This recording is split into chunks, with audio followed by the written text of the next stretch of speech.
भोजपुरी गायक मुन्ना मतलबी, ये हमार टीम ढोलक वादक पलालू भैया, हारमोनियम वादक पंचदेव भैया, हमारे बेंजू पे रामरूप मस्कर भैया और हमारा आन पार्टी।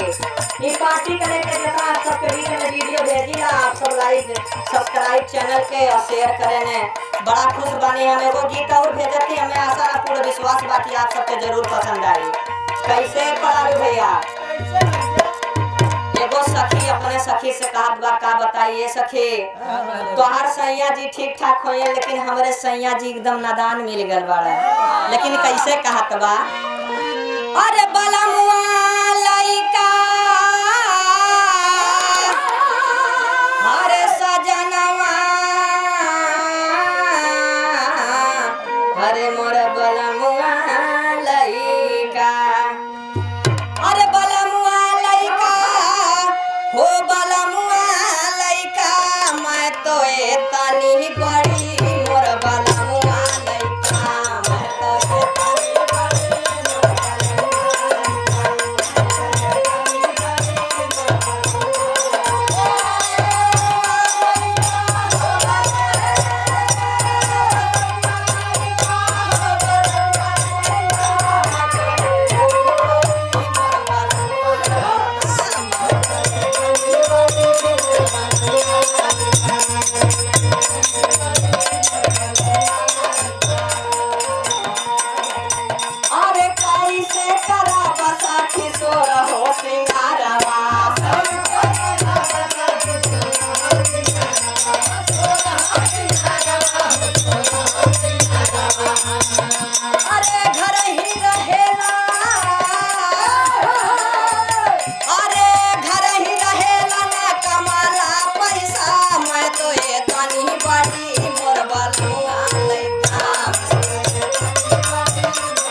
पे खेले बदे मांगे घोना घोनवा, अरे जननी न होला, अरे जननी न होला से जसावाद कैसा, मैं तो एतनी बड़ी मोर बलमुआ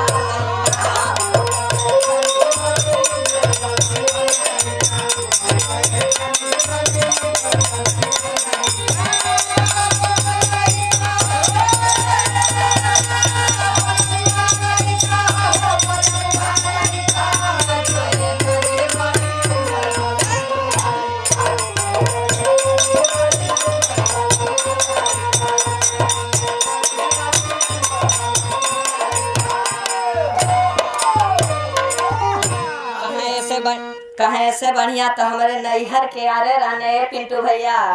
कैसे कहा था, अरे मुन्ना मतलबी के अरे भाग जाइब संगवा, कहा मुन्ना मतलबी और धीरज प्रधान के साथे भाग जा। अरे मुन्ना मतलबी के अरे भाग जाइब संगवा, अरे मजा मारब हम अरे बिछाई गलैचा, मैं तो एतनी